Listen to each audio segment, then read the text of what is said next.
Hagabede bagi jingkan tho, ya jing betha bala permi dekat DC jong ke East Khasi District kong Isawanda lalu, babaro kinong tre hakidukan kide ban Tika haswa jaka arp South Rek ujeliu aja arpway, haswa bagin play kidukan jongki, ubahek umentri kata ka koi ka khia ula penshai bana kaliang ka Sorkar ka Shu Kyntu ki Briew ki basyong dukan hayodu, bakin Shim ka Tika na ka benta ka jiadai ka jing im jongki. See, we just appeal to the people. Okay. Why we need the shopkeepers to take the vaccinations?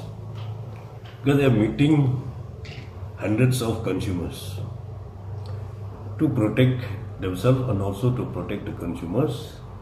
We have told them it's good for you, it's good for us people, and good for the state.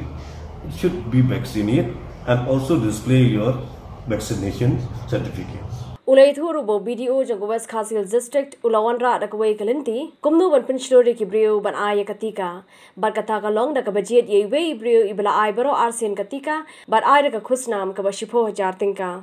What they have been doing in West Khasi, now the BDO had made their own strategy. Those have completed 2 doses, one among them, not everyone. One among them, maybe through the Lakindra and all, will be rewarded 10,000 rupees. So the same thing, we have to apply a mind to welcome people to take the vaccines. Ubahek ulo ang ru baga Sorkar ka persangkat bala kumno ban penslori ki Briew ban Shim ka Tika bar ka iru ha ka jing start jong ki DC kumno bakin le ban penslori ki Briew bar hadu menta ki DC kilale e ka kam ka babiang tam.